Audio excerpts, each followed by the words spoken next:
Volteado, ¿eh? Perfecto, bienvenida. Muchas gracias. Okay. Me voy a salir, ¿eh?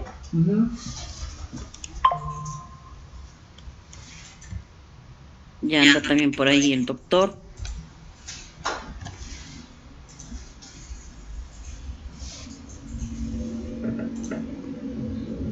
Muy bien, pues si están todos listos, vamos a dar inicio por el respeto al tiempo de todos ustedes que ya están aquí conectados y que además se los agradezco enormemente. Muchas gracias.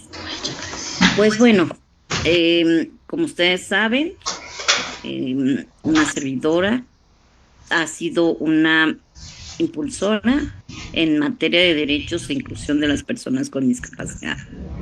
Y prueba de ello es que durante mi paso por la Cámara de Diputados, como resultado de un trabajo en conjunto con APAC, a quien les agradecemos, y por supuesto también con otras organizaciones que hoy nos acompañan, trabajamos una iniciativa para declarar el Día Nacional de la Parálisis Cerebral. ¿Y por qué es importante declarar este día? Si ya existe un día internacional, ¿por qué tendríamos que acotarlo a nivel nacional? Y yo les voy a platicar por qué. Derivado de algunas reuniones que sostuvimos, llegamos a la conclusión de que lo que no se nombra no existe. Y para que en nuestros presupuestos se pueda considerar recurso para la atención oportuna, para la detección, para la formación de médicos, para la rehabilitación y todo lo que se necesite para poder mejorar la calidad de vida de quienes viven con esta condición. Pues se necesita lana, esa es la verdad. Se necesita presupuesto. Y para ello es importantísimo que podamos poner estos temas en la agenda, que los podamos hacer visibles, que podamos decir, hey, aquí están, y no son un número menor. Y al final, si fuera una sola persona, tiene derecho, por supuesto, a recibir atención integral. Y por eso quisimos hacer mención al Día Nacional, porque necesitamos que en los presupuestos de nuestro país estén considerada la atención y la rehabilitación y todo un seguimiento y toda una visión integral, ¿no? Una clínica integral, sí, pero también con una visión de derechos humanos que no podemos perder de vista. Y en ese sentido es que hemos buscado cada año hacerlo visible. El año pasado estuvimos en la Cámara de Diputados, hicimos una rueda de prensa, pero también hicimos una iluminación del edificio como una manera de hacerlo más visible. Y este año no podíamos dejarlo pasar y queríamos retomar con ustedes algunos temas importantes. Pero antes de que eso suceda, yo quisiera, si me dan ustedes oportunidad, darle la bienvenida a quienes el día de hoy nos acompañan. Primero que nada, quiero darle la bienvenida al doctor Juan Carlos García Beristain, es médico cirujano por la UNAM, realizó su especialidad en pediatría en el Hospital Central Sur de Alta Especialidad de Pemex y completó una subespecialidad en neurología pediátrica en el Hospital Infantil de México Federico Gómez. Además, obtuvo un máster en neuroinmunología por la Universidad Autónoma de Barcelona y cursó una maestría en ciencias médicas y odontológicas en la UNAM. Actualmente es miembro de la Sociedad Mexicana de Neurología Pediátrica y de la Society of Neuroscience. También es investigador principal en protocolos en desarrollo en áreas como enfermedades neuromusculares, migraña, neuritis óptica, esclerosis múltiple, epilepsia y miastenia graves. Bienvenido, doctor. Muchas gracias por acompañarnos esta mañana, por estar con nosotros y porque sin duda, sabemos que usted tiene una gran experiencia y nos va a compartir mucho de lo que pues ha avanzado la ciencia y cómo es que esto mejora la calidad de vida de quienes viven con parálisis cerebral. Y bueno, por supuesto, también darle la bienvenida a esta sesión del día de hoy a nuestra querida amiga Isis Lemos de APAC, que han hecho un trabajo extraordinario, extraordinario, con una atención multidisciplinaria, dando siempre pues las mejores condiciones de atención y de rehabilitación y de formación y de información y que son referente para muchas organizaciones de la sociedad civil a nivel nacional. Así que bienvenidos, gracias por este espacio. Y yo quisiera que antes de que yo siga hablando, porque a uno se le da a hablar mucho, que los puedan escuchar ustedes y que me puedan decir y que nos puedan decir a quienes nos van a ver en las redes en algún momento, en palabras muy simples, que todos podamos comprender. ¿Qué es la parálisis cerebral?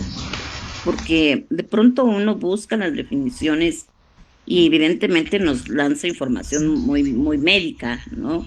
Con muchos tecnicismos que de pronto nosotros no comprendemos. Pero yo sí les pediría que en torno a su gran experiencia nos pudieran decir, desde dos enfoques seguramente, qué es la parálisis cerebral y cuáles son o cuáles pudieran ser sus primeros síntomas, por decirlo de alguna manera. Por favor, doctor. Muchas gracias. Norma, es un placer poder estar con ustedes, un placer de verdad, un honor, sobre todo por la invitación. Quiero extender un poquito lo que platicabas, Norma. Actualmente tengo el honor de dirigir el Departamento de Neurología del Hospital Infantil de México de Federico Gómez, que es una institución, la primera institución, el primer Instituto Nacional de Salud como tal de nuestro país. Y para mí obviamente es un honor poder estar al frente del departamento.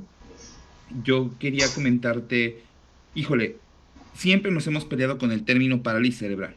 Pensamos que no, nosotros, y esto obviamente es una atribución personal, pero siempre hemos pensado que al final el término no es el adecuado, porque hablar de parálisis cerebral parece como que el cerebro se paralizó por completo y hay áreas del cerebro o todo el cerebro no funciona. Y esto no es así.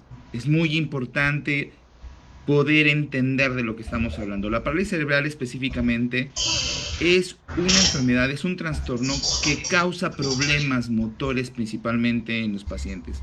¿Eso qué significa?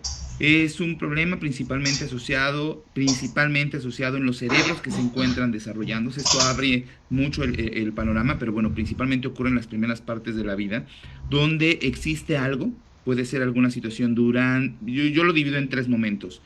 Antes de embarazarse, con la salud de la mamá; durante el embarazo, todo lo que ocurre durante el embarazo, por ejemplo, presión alta, diabetes, infecciones, amenazas de aborto, consumo de drogas, etcétera, que también puede ser una posibilidad de insulto o de lesión al cerebro; y después lo que ocurre al momento de nacer. Así es como hay que entenderlo, diferentes momentos donde puede ocurrir algo que afecta al cerebro que se encuentra desarrollándose. En ese momento entonces tenemos una lesión cerebral, que esa lesión principalmente nos va a causar problemas motores. Eso es lo que es la parálisis cerebral, problemas motores, es decir, los pacientes que con todo gusto atendemos en nuestro instituto y obviamente a todos los que les envío un gran abrazo y saludo a todas esas grandes familias que hacen un esfuerzo importantísimo por tratar a nuestros pacientes con parálisis cerebral, lo entienden mejor que nadie. La parálisis cerebral entonces la definimos como un problema motor. ¿Qué significa esto? Que muchas veces la parte cognitiva, la parte de la inteligencia, se encuentra perfectamente bien conservada. Entonces es importante hacer una diferenciación entre parálisis cerebral en sus diferentes presentaciones con componentes motores, problemas de movilidad, que puede ser que abarque las piernas y dificultad para mover las piernas, o los brazos o las piernas y los brazos, por ejemplo, pero que siempre es importante evaluar la cognición. ¿Por qué? Porque resulta que hay muchos pacientes con parálisis cerebral que son extremadamente listos, que son muy inteligentes y que afortunadamente tienen posibilidad de hacer una muy buena vida hablando desde el punto de vista cognitivo. Hay que recordar que la función nosotros desde el punto de vista neurológico la planteamos desde el punto de vista, primero, para la vida, es decir, qué tan compatible es para la vida, y eso depende de qué tan lesionado está el cerebro, y el segundo es la función.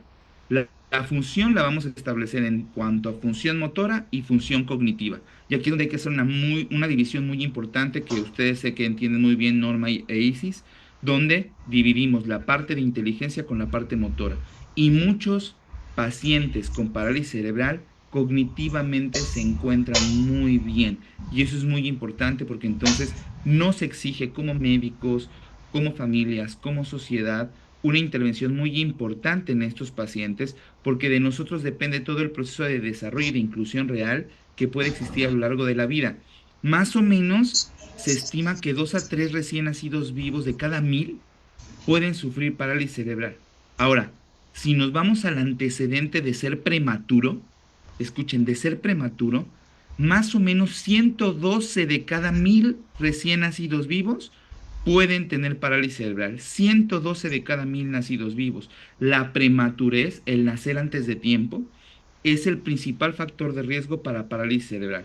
Vuelvo a establecer, la parálisis cerebral entonces es una lesión en el cerebro que causa principalmente un problema motor, y entonces tenemos niños con dificultad para mover las piernas o los brazos con diferentes variantes que nosotros ya le damos alguna clasificación desde el punto de vista médico, pero es importantísimo establecer que estamos tratando personas integrales desde pequeños que pueden tener muy buena capacidad también cognitiva. ¿Y por qué soy tan específico en esto y tan reiterativo?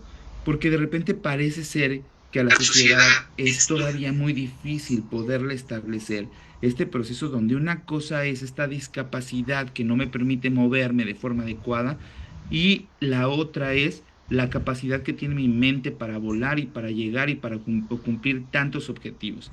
Y para nosotros es súper agradable poder contar con personas especializadas en parálisis cerebral que tienen parálisis cerebral. Yo tengo elementos de mi grupo de trabajo que me da mucho orgullo decirlo porque al final de cuentas ha sido todo un proceso, pero que trabajan con nosotros y que son especialistas y que se dedican a trabajar sobre lesiones cerebrales y que al final de cuentas nos han enseñado muchísimo dentro de ese proceso. Pero yo te definiría esto de una manera muy clara para la audiencia que nos escucha, y que es importante que entiendan esta definición, porque extrañamente cuando hablamos de parálisis cerebral parece ser que hablamos de un problema completo del cerebro, y entendemos que es una situación tanto motora como con un retraso a nivel cognitivo, y no necesariamente tiene que ser así.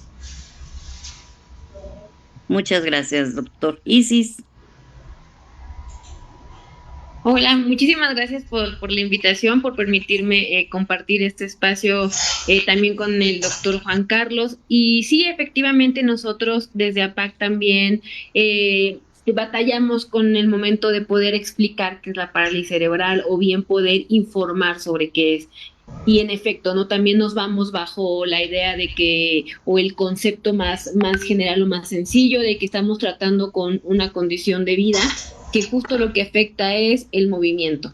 Y más bien a partir de ahí ya se derivan, ya hay diferentes tipos, ya hay diferentes grados de afectación también dependiendo de cada caso. Lo que nosotros en APAC hacemos desde el principio es orientarlo más que se pueda a las familias o a las y los cuidadores que se están enfrentando a esta situación de vida con su hijo, con su hija, con su hermano, su sobrino, su sobrina, etcétera.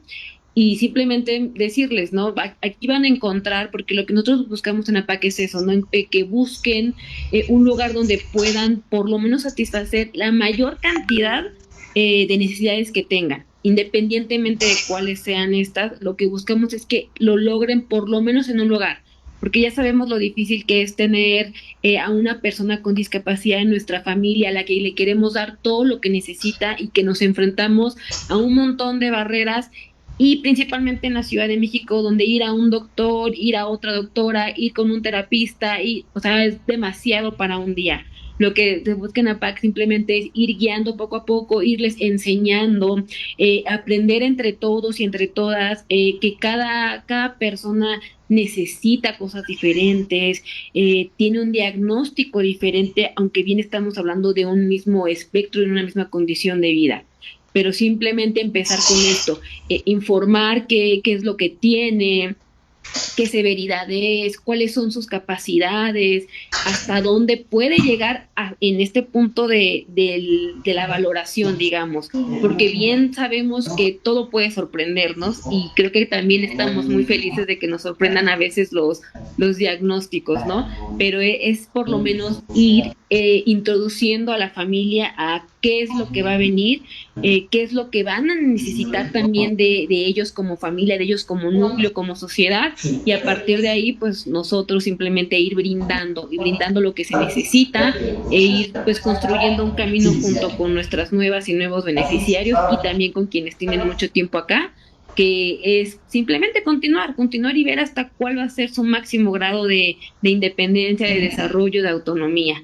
Pero lo vemos así, es una condición de vida que puede ir cambiando si se tienen o no se tienen los cuidados, las atenciones adecuadas y a partir de ahí, pues continuar con la vida. Muchas gracias. Qué interesante, de verdad que me he quedado con un gran aprendizaje, porque de pronto uno pensaría justamente que la parálisis cerebral está enfocada a un tema que tiene que ver con el cerebro, ¿no? Y cuando ustedes nos comparten esta información, cambia absolutamente la visión que se tiene del tema y evidentemente también de todos los retos que a lo largo de la vida de alguien que vive con esta condición, pues existen, ¿no? Y yo quisiera preguntarles, ¿hay cifras? ¿Sabemos algún número, alguna prevalencia en México respecto a quienes viven con parálisis cerebral? ¿Quién quiera contestarnos? Sí, doctor. Bueno, Norma, al momento como tal no hay cifras específicas que nos puedan hablar de una aproximación exacta a la parálisis cerebral, pero sabremos que más o menos entre 4 y 5 millones de mexicanos viven con algún tipo de discapacidad. Dentro de ellas podemos hablar de la situación motora. Y esto es muy importante para nosotros porque al final de cuentas gran parte de los procesos que nosotros atendemos en el hospital vienen precedidos de algunas situaciones que ocurrieron desde el cuidado durante el embarazo, como lo comentaba anteriormente. Es decir, el hecho de prevenir este tipo de procesos requiere de un grupo multidisciplinario, no solamente ya es la atención como tal de la parálisis cerebral, que lo comentábamos, es cuestión o es ocasionada por una lesión cerebral, sino esto se debe muchas veces a los cuidados maternos, ¿no? Estamos hablando desde la nutrición de la mujer antes de embarazarse, desde el cuidado de las infecciones, desde el seguimiento ginecológico durante el embarazo. Es un gran trabajo que se tiene que hacer no solamente desde el punto de vista de la atención del recién nacido, sino mucho antes, ¿no? Que tiene que ver con aquellas comunidades muchas veces marginadas en nuestro país, donde la atención obstétrica o ginecológica y su seguimiento no alcanza a cubrir a todas las mujeres, y desafortunadamente eso lleva mucho más a estos embarazos que les comentaba yo anteriormente, pueden ocurrir antes de tiempo, que los conocemos como prematuros, y que un cerebro prematuro, un cerebro que no está listo para nacer, es mucho más susceptible a cualquier lesión justamente al momento del parto o del nacimiento. No es exclusivamente la prematurez la única causa de parálisis cerebral. Eso es solamente una aproximación, pero es lo más frecuente que observamos, principalmente mientras más prematuros sean los pequeños. Hay que recordar que hace muchos años era muy difícil que un paciente tan prematuro lograra sobrevivir. Sin embargo, actualmente con los recursos tecnológicos con los que contamos, obviamente con la experiencia médica que tienen nuestros fabulosos médicos mexicanos, hoy podemos hablar de muchos pacientes que nacen muy prematuros, extremos, y que llegan a sobrevivir, obviamente, y que pueden tener una muy buena calidad de vida. De ahí parte todo ese cuidado multidisciplinario del momento en donde se brinda la atención tanto prenatal como postnatal para poder tener la mejor viabilidad posible. Entonces, no hay cifras estimadas, no hay cifras determinadas para este tipo de de enfermedad neurológica o de situación o de condición neurológica en cuanto a al tipo de lesión, pero sí es importante establecer que lo que te comentaba, entre 3 y 4 millones. Ahora, es importante porque al final no es la única consecuencia. O sea, tenemos muchos pacientes con parálisis cerebral que ahora sí, volvemos a lo mismo, parálisis cerebral, daño neurológico o daño al cerebro que ocasiona un problema motor. Pero de ahí pueden venir un montón de posibilidades. Tener parálisis cerebral y tener epilepsia, por ejemplo, que es lo que ya nos toca ver, tener problemas de lenguaje, tener problemas de aprendizaje, tener problemas cognitivos, ahora sí se le asocia la parte cognitiva. O sea, es todo un cúmulo de posibilidades que se puede tener a raíz de un mismo diagnóstico. Y que eso al final de cuentas lo que nos interesa es poder llevar al proceso de capacitación en nuestros pacientes con parálisis cerebral infantil, no solamente desde el punto de vista físico, porque es la parte más importante, ¿no? Después viene un proceso, un gran proceso de terapia, que obviamente APAC es una gran institución que se encarga de no solamente del proceso físico, sino del proceso cognitivo, emocional y de iniciación laboral. Entonces es muy importante toda esa situación que abarca en un paciente con parálisis cerebral, pero nada desestimada esta cifra, y creo que es muy importante para todos nosotros el poder entender que estamos ante una de las situaciones que con mayor frecuencia ocurre, porque todos los días en nuestro país seguimos atendiendo pacientes prematuros o bien que no tuvieron un buen seguimiento durante el embarazo y que obviamente eso incrementa la posibilidad de comorbilidades al momento del nacimiento. Muchas gracias. Isis, una pregunta, ¿cuál ha sido el reto más importante al que se ha enfrentado APAC en la atención oportuna y acompañamiento de quienes viven con esta condición? Yo creo que uno de los retos más importantes que vivimos en APAC como organización sí tiene mucho que ver con la información que existe. Nosotros hace como unos 4 años, me parece, no, quizás 5 años, hicimos una campaña de comunicación que se llamaba Atención es Prevención. Y la idea era empezar a desmitificar todos aquellos pues mitos, todas aquellas creencias que como sociedad tenemos en cuanto al desarrollo de las y los bebés. Por ejemplo, mandábamos mensajes que tenían que ver con quizá tú piensas que tu hijo es muy calladito, es muy quietecito, quizá hay que ver más allá, ¿no? O quizá tú piensas, ay, es que es muy berrinchudo, muy berrinchuda, no pasa nada. No, probablemente no es una visión que deberías de quedarse ahí, ¿no? La idea era empezar a quitar todos estos mitos del desarrollo que tenemos y que las personas abrieran los ojos y que se dieran cuenta que, como bien lo comentaba el doctor, ¿no? Si estamos hablando de cerebros muy chiquititos, quiere decir que así como pueden ser afectados, así como también pueden comenzar a trabajar sobre ellos. Entonces era como de vamos, vengan, acérquense. Si tú notas que hay algo diferente en la bebé o el bebé que estás observando, que quizá tú digas, yo me acuerdo que mi sobrinita para esta edad ella caminaba, ¿por qué mi hijo o mi hija no? Empezar a por lo menos generar esa cosquillita de decir, yo siento que algo no está bien.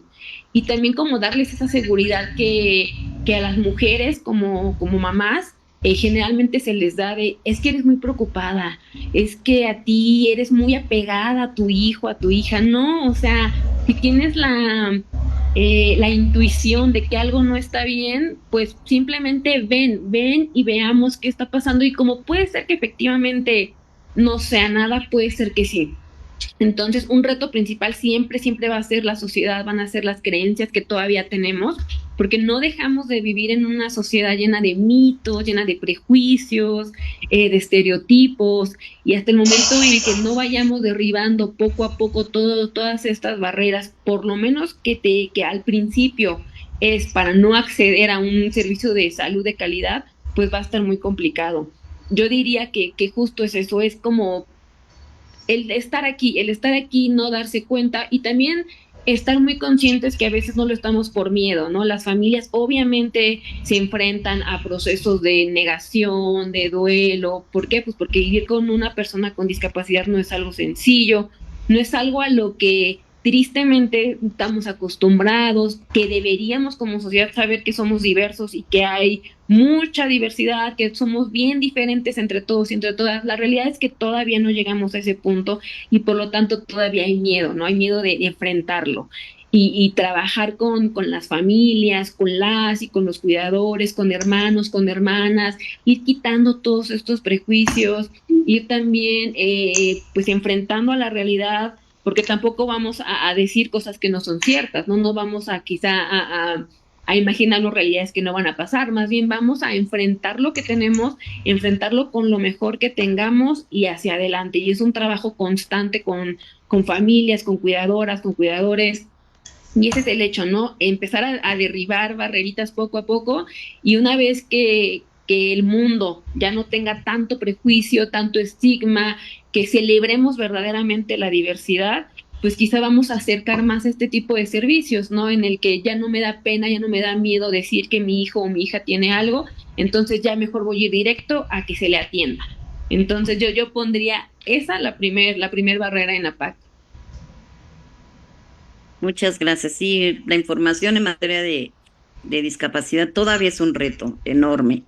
Todavía no hemos logrado derribar esa barrera donde podamos tener claro que todos somos diversos, que a unos nos cuesta más trabajo hacer las cosas que a otros, pero eso es en general, ¿no? Entonces sí hay que trabajar mucho en estas acciones de toma de conciencia y hacerlo de manera permanente, porque si no se nos va olvidando, esa es la realidad. Doctor, yo tengo una pregunta.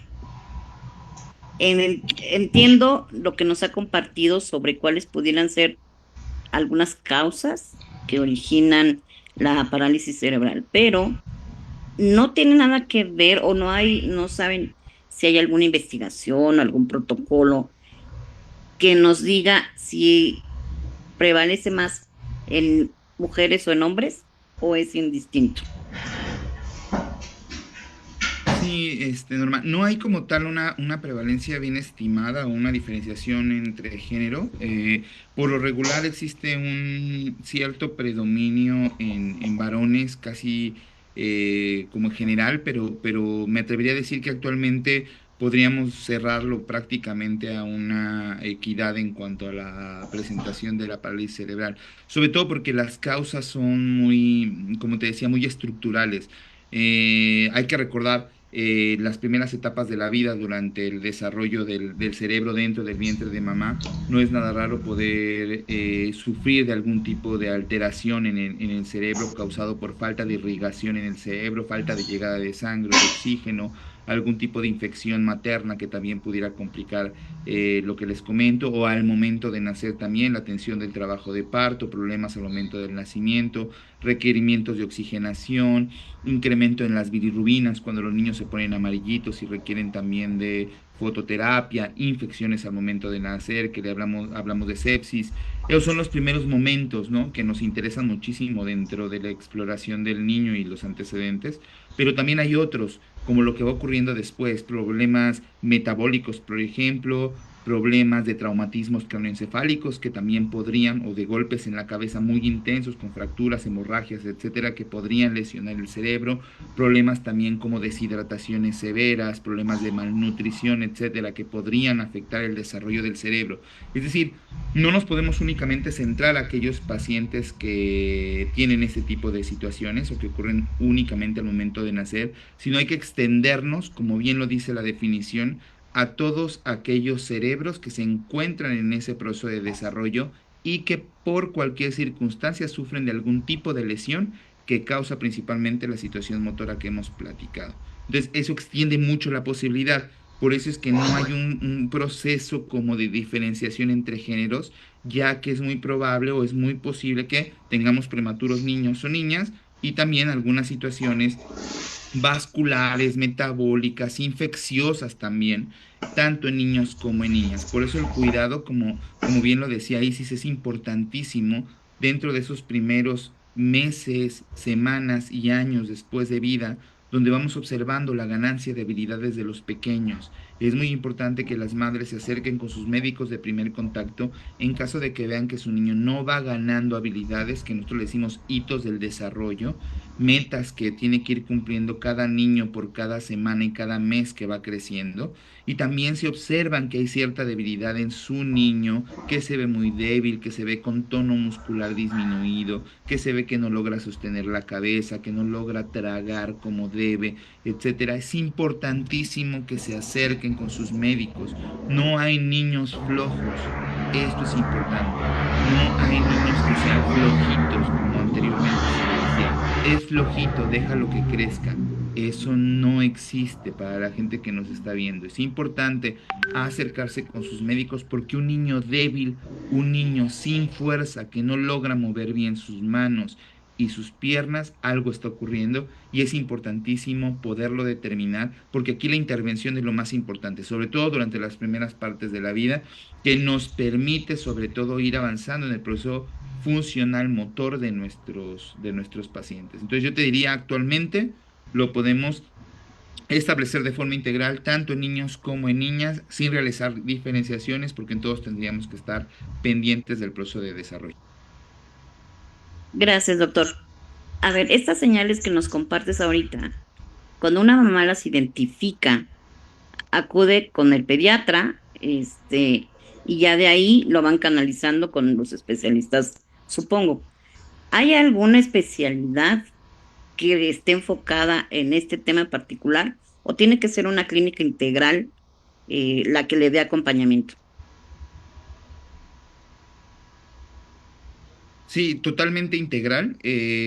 Obviamente nosotros desde el punto de vista de la neurología pediátrica, de poder estudiar los cerebros de los pequeños, nos encargamos obviamente sobre todo de establecer el tipo de lesión, por ejemplo, el tipo de parálisis cerebral. Hay que recordar, como les decía, que puede abarcar alguna parte del cuerpo, como son las piernas o como son los brazos, o agregar algún tipo de movimiento, de desorden del movimiento, como pueden ser algún tipo de parálisis cerebral donde los pacientes pierden el equilibrio y tiemblan constantemente, o bien tienen movimientos anormales que le decimos que son como distónicos, que tienen mucha espasticidad también. O sea, se van agregando diferentes presentaciones. Entonces, obviamente esto es un equipo multidisciplinario. O sea, abarca desde el punto de vista neurológico, abarca desde la parte de rehabilitación física, rehabilitación neurológica, terapia ocupacional, terapia de lenguaje, integración sensorial, abarca la parte de psicología, abarca la parte del cuidado, la psicología para los cuidadores, que esa es la otra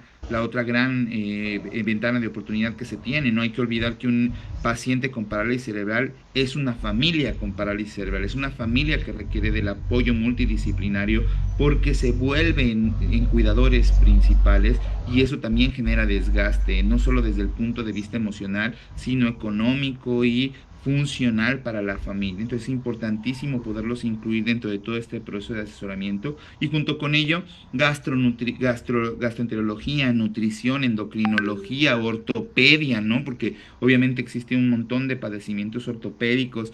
Vamos, no quiero obviar a nadie, pero realmente un paciente con parálisis cerebral requiere de un apoyo multidisciplinario. Eso hace que todos nos tengamos que normar, que nos tengamos que conjuntar y poder establecer de manera integral una muy buena intervención en estos pacientes. Muchas gracias. Isis, una pregunta. ¿Cuál crees que para las familias, retomando un poco lo que comenta el doctor en el aspecto de los cuidadores, cuál crees que es el reto más grande para las familias que a lo largo de estos años han llegado a PAC? Además del tema de la información, por supuesto.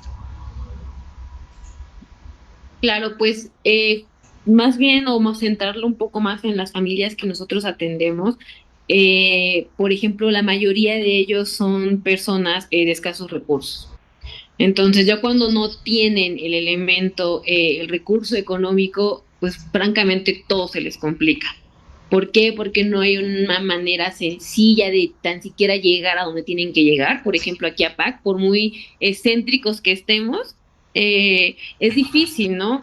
Tenemos familias que vienen claramente desde el Estado de México, zona conurbada, que si nosotros bien empezamos a recibirles a las 8, salen de su casa a las 6, a las 5:30. Para empezar ahí, ¿no? El transporte, cómo voy a transportar a mi hijo, a mi hija, quizá de chiquito, de chiquita es más sencilla porque le cargo en los brazos, le traigo en la carriola, pero conforme va creciendo, va avanzando, ¿cómo le hago? Definitivamente sí, el factor económico yo creo que tiene que ser algo fundamental, porque si bien, y esto lo vamos a hablar muy vagamente, ¿no? Si bien sí hay algún apoyo, alguna beca por discapacidad, etcétera, no es suficiente. No es suficiente para que una familia sí pueda verse aliviada en costos de lo que tienen que hacer. En APAC hacemos todo lo posible porque por aliviarles o por bajarles esta carga.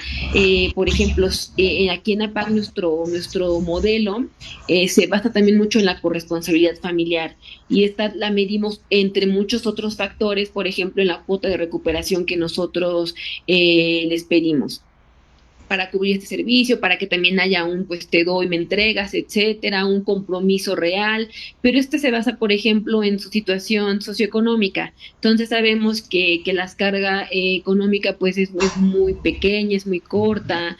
La mayoría de las familias, por ejemplo, también necesitan que el papá o la mamá sean los cuidadores principales, lo cual quiere decir que por lo menos uno de ellos dos, en el caso de hablar de una familia de dos, ¿no?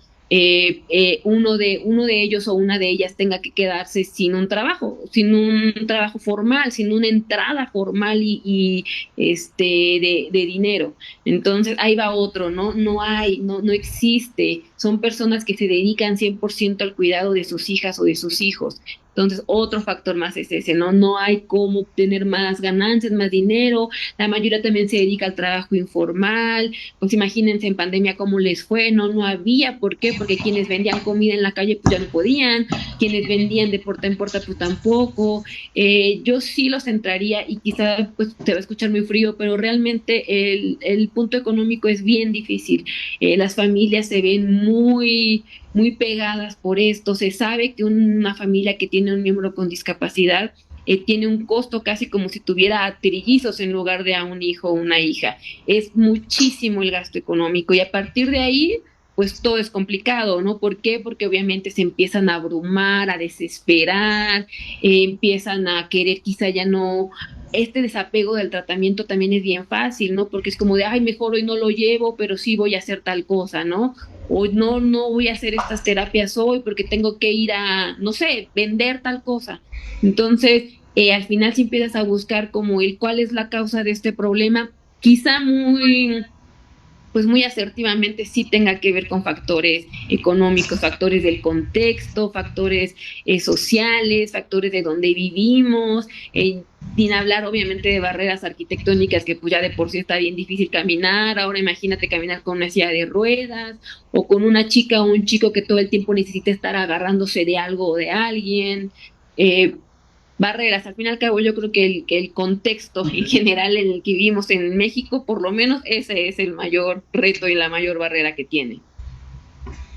Muchas gracias. Qué interesante. De verdad es que esta plática está resultando muy interesante y no porque sean temas que no conocemos, porque vaya que tenemos el contexto de una realidad que viven las personas con discapacidad. Sin embargo, quienes nos están viendo, estoy segura que estarán de acuerdo que nos falta mucho por hacer, muchísimo por hacer, y que no podemos bajar la guardia y que no podemos darnos por vencidos, y que cada uno de los que nos están viendo y cada uno de los que estamos participando hoy aquí, hacemos lo que podemos desde nuestra trinchera, con muchos recursos o con pocos recursos, porque lo más importante es darles a estas familias, darles a quienes viven con parálisis cerebral una mejor oportunidad de vida, que ese es el objetivo más importante. Y hablando de mejores oportunidades de vida, doctor, yo quisiera que usted me compartiera desde su gran experiencia un caso de éxito que haya marcado su vida. Seguro debe de tener muchos, pero uno que diga, este me marcó mi corazón y me lo llevo para toda la vida. Ahí está. Bueno, tengo muchos, Norma, muchos pacientes, afortunadamente, que al final de cuentas he visto avanzar dentro de su proceso de discapacidad. Eso es importante. Sin embargo, yo quiero comentarte algo y es algo que he comentado, sobre todo en la parte de mi familia más cercana, ¿no? Y lo platico todo el tiempo, qué difícil es y ojalá y este tipo de situaciones se puedan extender. Requerimos de apoyo de todos, pero obviamente de todo el proceso gubernamental dentro de la atención de pacientes con discapacidad y personas con discapacidad en general. Creo que tenemos que cambiar nuestra mentalidad, entendiendo que son probablemente la parte más importante que requiere de apoyo de toda la sociedad, en todos los ámbitos y todas las esferas. Qué importante es saber qué pasa, porque al final, ¿qué pasa después de que los pequeños pasan justamente a ser adolescentes y luego adultos con discapacidad, parálisis cerebral o cualquier otro tipo de discapacidad, ya sea motora o cognitiva? ¿Qué hacemos con ellos, Norma? Y si seguramente lo han pensado muchas veces, pero yo lo enfrento todo el tiempo en la consulta. Y es después, ¿qué hago con ellos? ¿A qué se van a dedicar? ¿Cómo puedo hacer que estos pacientes puedan integrarse socialmente? Y lo único que se me ocurre a mí es pensar en el trabajo. Creo que la manera de dignificar a nuestros pacientes, la manera de dignificar su discapacidad es a través del trabajo. Y desafortunadamente muchos no lo consiguen, muchos no lo logran hacer. Tenemos desafortunadamente restricciones importantes, no tenemos rampas de acceso en muchas vías de establecimientos públicos, en muchas vías de circulación primaria, no contamos con rampas, no contamos con posibilidades de que se desplacen en el transporte público. ¿Qué nos haría pensar de la posibilidad que tengan cómo integrarse en el trabajo? Tenemos que reformar ese tipo de procesos, tenemos que dignificar a nuestros pacientes con discapacidad a través del trabajo. Y eso se los comento, te digo, yo quiero, y nunca hago alusión a esto porque al final es parte de mi equipo de trabajo, pero hoy sí lo quiero mencionar porque me da mucho orgullo y me siento muy contento de poder contar con mi coordinadora de terapias, una especialista en terapia ocupacional, terapia de integración sensorial y maestra en rehabilitación neurológica, que es la maestra Selene Guillén. Selene Guillén es para mí un elemento fundamental dentro de mi equipo de trabajo. Selene tiene parálisis cerebral y Selene hoy en día es maestra de rehabilitación neurológica, de las mejores que existen, de las que mejor intervienen a mis pacientes. Y lo puedo comentar como una situación de quien trabaja conmigo. Y yo no lo veo como un sentido de inclusión, ¿eh? Yo lo veo como una igual. Yo la veo como una colega y así la trato y así la bromeo sobre su situación motora que también tiene, y ella me bromea a mí y siempre nos estamos molestando y jugando dentro de nuestro proceso de trabajo, porque así es la vida. Creo que al final de cuentas, Norma, Isis, tenemos que hacerlo y vamos, a mí me da mucho orgullo, pero sobre todo me da mucha felicidad el hecho de que podamos trabajar juntos, como una colega que yo puedo encontrar. Y no solo eso, yo te lo voy a decir fuera ya del campo donde yo la veo como una igual, porque a mí no me interesa esa parte de su discapacidad porque solamente es motora, porque su cerebro llega a muchísima distancia fuera de lo que tenemos al alcance. Voy más a la parte de lo que me comentan los pacientes cuando la ven, ¿no? Y todas aquellas pequeñas y pequeños con parálisis cerebral que se acercan a mí y sus familias que me dicen: doctor, hemos conocido a su terapeuta y ya le está dando a veces terapia a mi hijo o está ya interviniendo en la familia, me da la seguridad de que mi hijo puede llegar a situaciones muy importantes.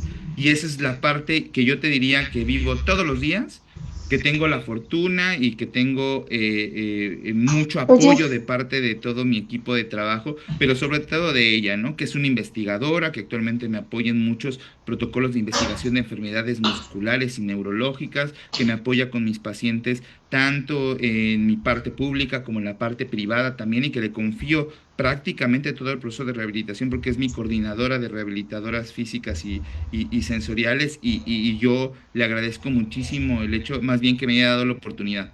quiero cerrar para no quitar tiempo, porque igual que tú, Norma, me encanta la charla, ¿no? Nos podemos echar un cafecito grande.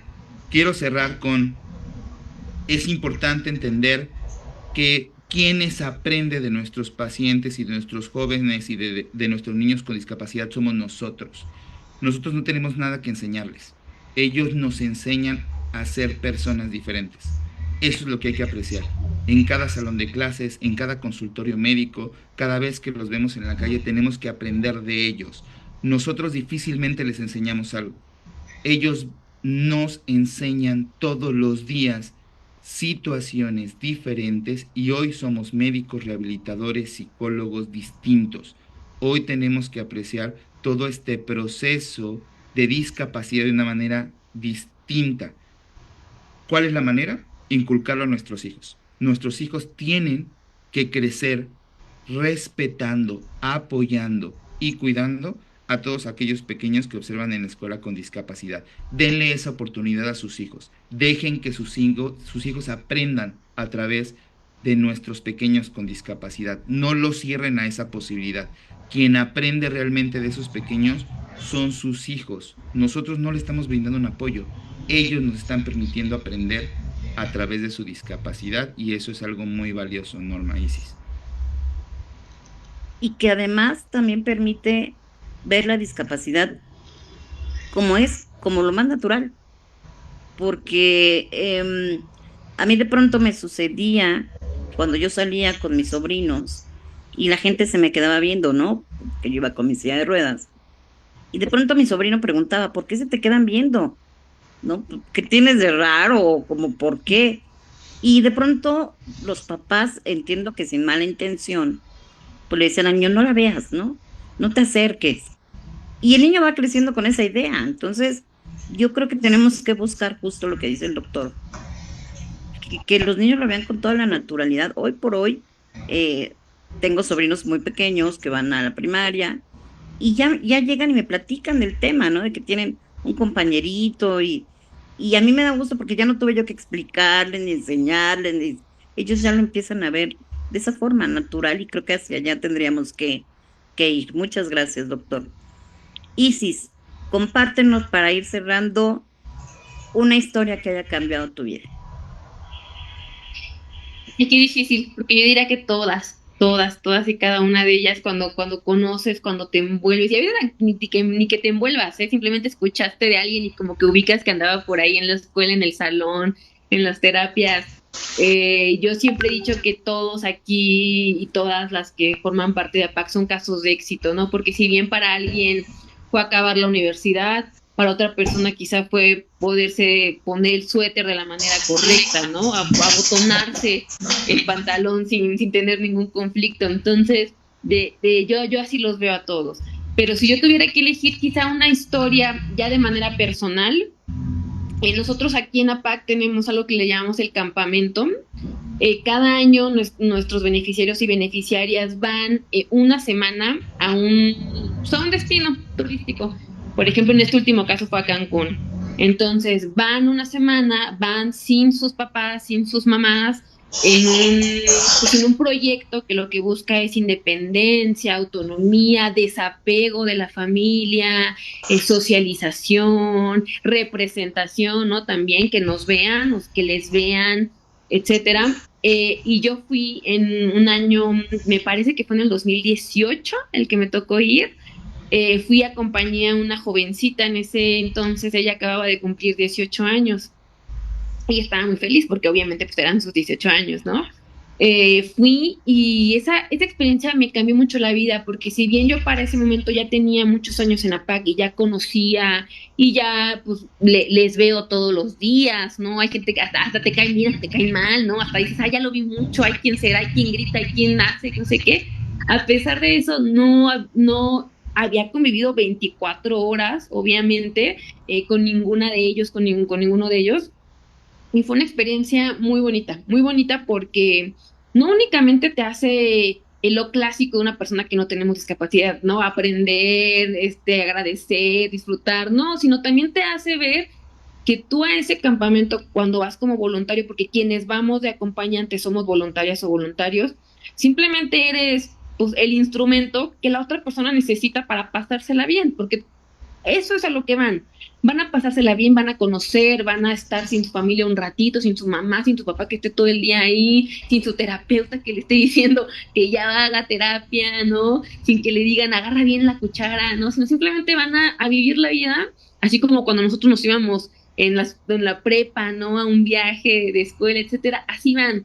Y que tú simplemente, o por lo menos yo decía, es que yo solo fui el vehículo para ayudarle a que la pase bien, a que la pase bien, a que vea que puede hacer las cosas sin su abuelita, en este caso, que era su cuidadora principal, sin ella, ¿no? Y es una cosa muy bonita, es muy padre, porque también te das cuenta que a pesar de que tú crees que ya eliminaste todos tus prejuicios, todas tus barreras, que tú ya te crees un ser máximo y supremo sin ningún problema de diversidad, pues no, te das cuenta que también tienes tus prejuicios, tienes las cosas que no te permitían verles de esa manera y saber que siempre podemos aprender es algo bien padre, es algo bien bonito. Y yo a esta chica todavía la veo con muchísimo cariño, como si fuera mi hermanita chiquita. Y para mí es una experiencia inigualable y es algo a lo que a todo mundo le digo cuando entramos aquí en APAC y hay un campamento nuevo y ocupan voluntarios. A gente nueva, yo le digo, es que tienes que ir, es que no hay nada en esta vida que se vaya a comparar a estar ahí. Y es súper bonito, es bien padre. También tú pues vas obviamente, conoces a otros voluntarios, otras voluntarias. Está muy padre porque también va gente de aquí de APAC que o estamos en la parte administrativa o sí están más en contacto directo, maestras, maestros, auxiliares, terapeutas, doctores, doctoras. Y es como también ver otras perspectivas, ¿no? Es aprender también de ellos, de ellas. Es una situación muy bonita. Cuando haya voluntarios les voy a decir para que vayan porque la gasta bien padre, es bien bonito y es una situación muy muy padre. Yo me quedaría con esa y es un gran caso, definitivamente. Muchas gracias. Pues vamos a ir concluyendo, pero sí les quiero compartir también una historia personal. Yo trabajé en una fundación y justamente me tocaba estar en el área donde daban la rehabilitación, específicamente a niñas y niños que viven con parálisis cerebral. Y vi muchas historias, aprendí mucho de las niñas, de los niños y de las mamás, ¿no? De las familias que de verdad tienen un profundo amor por sus hijos inigualable. Pero recuerdo a una niña que ya hoy ya es una señorita y no hagamos cuentas. Y recuerdo que ella cada que me saludaba me decía, yo quiero ser como tú, Normita, yo quiero ser como tú. Pero yo no la entendía, ¿no? O sea, yo decía, bueno, pues a lo mejor alegre o no sé, ¿no? Platicadora, no lo sé. Hasta que ya cuando iba yo a salir de trabajar de este lugar, me dijo, quiero ser como tú, porque quiero trabajar, porque quiero ser importante, porque quiero que me volteen a ver y porque quiero ser feliz. Y todos los días cuando salgo a trabajar, cuando veo que las cosas no están fáciles, cuando me encuentro con estos escenarios que dice el doctor y que coincido completamente con con este vacío gubernamental, con esta falta de apoyo, con esta falta de recurso, de compromiso y de interés. Cuando me topo con todo eso me acuerdo de esta niña porque a veces uno quiere tirar la toalla, ¿no? Y dice, pues ya, a ver cómo sale y a ver que alguien más lo resuelva y me acuerdo mucho de ella y entonces digo, no podemos tirar la toalla porque hay muchos que ni siquiera han querido tomar la toalla, ni siquiera han querido tomar la batuta y quienes estamos en cualquier espacio podemos hacerlo. Entonces, por ella, todos los días digo, vamos a seguirle porque el reto no es menor y porque tenemos que encontrar personas como ustedes que se suman a las causas, que trabajan todos los días, que se comprometen todos los días, que dejan su vida, porque a veces esto requiere de tiempo, tiempo y tiempo. Y me da mucho gusto que en este camino yo tenga la bendición de coincidir con personas como ustedes. De verdad que se los agradezco mucho y les agradezco el espacio que hicieron para esta ocasión, para no dejar pasar este día, para hablar del tema, para que podamos generar más conciencia respecto al Día Nacional de la Parálisis Cerebral y que no perdamos de vista que estamos hablando de personas, que eso es lo más importante, de gente que siente, que sueña, que aspira, que desea, y que nosotros, como bien decías, Isis, somos solamente el instrumento. Así que muchas, muchas gracias de verdad por estar con nosotros, y no sé, me gustaría que diéramos un mensaje de cierre. Doctor, por favor. No, diputada Norma, muchas gracias, al contrario, por la invitación. Isis, igualmente un placer estar con ustedes. Nada, pues hay que seguir trabajando, hay que hacer muchas cosas, estoy seguro que siempre nos impulsa el pensamiento de poder creer que las cosas se pueden cambiar. Ojalá que esto no sea la excepción y que ahora que empezamos una buena etapa dentro del punto de vista gubernamental podamos también hacer nuevas cosas. Eso es muy importante y siempre se empieza con esa ilusión positiva de que las cosas pueden estar mejor y de que las personas con discapacidad puedan tener esta ventana abierta a las posibilidades de poderse, como lo vuelvo a repetir, dignificar a través del trabajo y de la inclusión y de la posibilidad de tener un buen sistema de rehabilitación. Y comentarlo nuevamente, al final creo que todo requiere de un marco de trabajo muy integral, requiere de diferentes personas especializadas en el tema para poder trabajar sobre el punto de vista motor, pero también sobre todo lo que platicamos el día de hoy, donde la parálisis cerebral no solamente se centra en eso, ya lo comentamos, si bien es una situación motora, hay que cuidar integralmente a los pacientes desde todos los puntos de vista, al igual que la familia, al igual que los cuidadores. Entonces, es un trabajo enorme el que tenemos que hacer, pero no me queda duda que las instituciones están creadas para eso, que realmente la intención médica, la labor médica, la mística de los médicos pediatras y de los médicos de nuestro país siempre estará enfocada en beneficio de la población, y que eso siempre es importante preservarlo a lo largo del tiempo a través del apoyo que se requiera para poder atender este tipo de enfermedades, y no solamente estas, sino todas las que atañen a nuestra población en general. Te agradezco nuevamente, diputada Norma, Isis, muchas gracias por el espacio, y bueno, pues que no sea nada más un día, ¿no? Que no nada más el 6 en donde conmemoremos la parálisis cerebral, que sea todos los días del año donde conmemoremos, y no solamente eso, sí, sino aportemos, sino tengamos intención, sino respetemos, sino apoyemos a todos aquellos pequeños y adultos que requieren de nuestros cuidados, que tenemos obligación como sociedad y como gobierno poderles brindar. Un fuerte abrazo a las dos, muchas gracias. Muchas gracias, doctor. Isis, por favor. Muchas gracias, maestra, muchas gracias, doctor, por permitirme compartir con ustedes esta charla que estuvo me gustó mucho, estuvo muy interesante, tuvo participaciones y comentarios muy enriquecedores.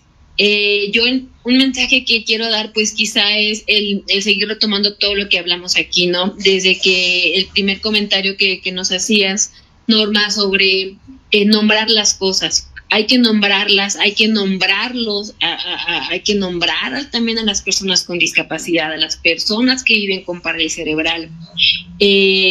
Lo que nos comentaba el doctor de su colega, la representación, es que la representación es bien importante.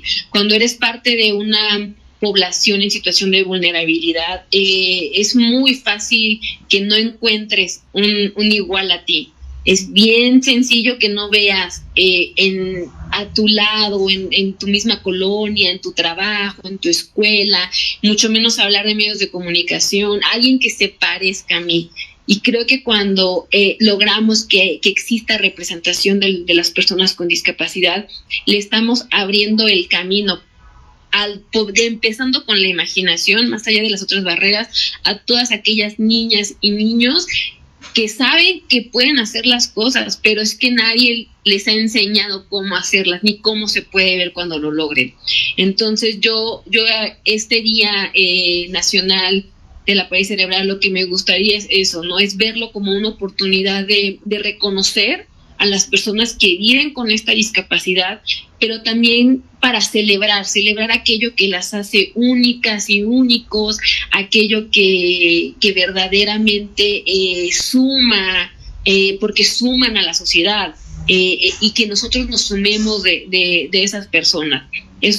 Para mí el mensaje que quiero este día es eso, vamos a reconocer, vamos a celebrar la diversidad, porque sin diversidad pues seríamos una sociedad bien apagada, bien gris. ¿Quién quiere vivir así realmente? Creo que es un momento justo de decir, somos muchos, somos muchas, y aquí estamos, y hay que convivir, de todo el mundo aprendemos, tanto lo bueno como lo malo, tanto lo que queremos repetir como aquello que no, lo que queremos decir, lo que queremos no decir, y es un día justo de eso, celebrar y poder reconocer a las personas que viven con esta condición de vida, que luchan, porque la verdad es que en este país se lucha para vivir día con día, para sobrevivir, y sumar a las personas que no vivimos con una discapacidad, pero que podemos ayudar. Todas las luchas son válidas. Podemos tener muchas luchas, porque así como tenemos una lucha por las personas con discapacidad, podemos tener una lucha por las mujeres, y todas estas luchas lo único que hacen es sumar esfuerzos, sumar personas. ¿Para qué? Pues para tener un mundo mucho mejor que poderles presentar a todas aquellas niñas y niños, bebés, jóvenes, adultos que aún hoy pueden cambiar el futuro en el que están, incluirles en la sociedad, en todas las esferas, el empleo, el trabajo, en la salud, pero en la sociedad, porque como bien lo dijo el doctor, al fin y al cabo vivimos en esta sociedad, todos somos la sociedad. Entonces, pues, ¿qué nos cuesta que echarnos la mano o el mano, ¿no? Unos a otros? Bueno. Tienes toda la razón, de verdad es que nos falta tanto por hacer, y a veces hay cosas muy pequeñas, muy sencillas que se pueden hacer y que marcan una gran diferencia. Así que pues nos vamos con esa tarea, y nos vamos también con la pregunta que planteó el doctor en algún momento. Y después del proceso de rehabilitación, ¿qué sigue? ¿No? ¿Para dónde? Hay muchos casos, incluso que se han acercado conmigo, que de pronto dicen, es que no hay oportunidad de que entre a estudiar a algún lado, pero tampoco hay oportunidad de que tenga un empleo, y luego quién va a ver por él, y son muchas cuestiones, ¿no? ¿Para dónde? Esa es la tarea con la que nos vamos el día de hoy. Yo les agradezco enormemente, de verdad, de corazón, y como dice el doctor, que no sea un tema de hoy, nos llevamos esta tarea y hay que ver justamente para dónde. Muchísimas gracias y que Dios les bendiga. Gracias. Muchísimas gracias, muchos saludos a ambos. Gracias. Muchas gracias, hasta luego. Gracias. Gracias. Hasta luego.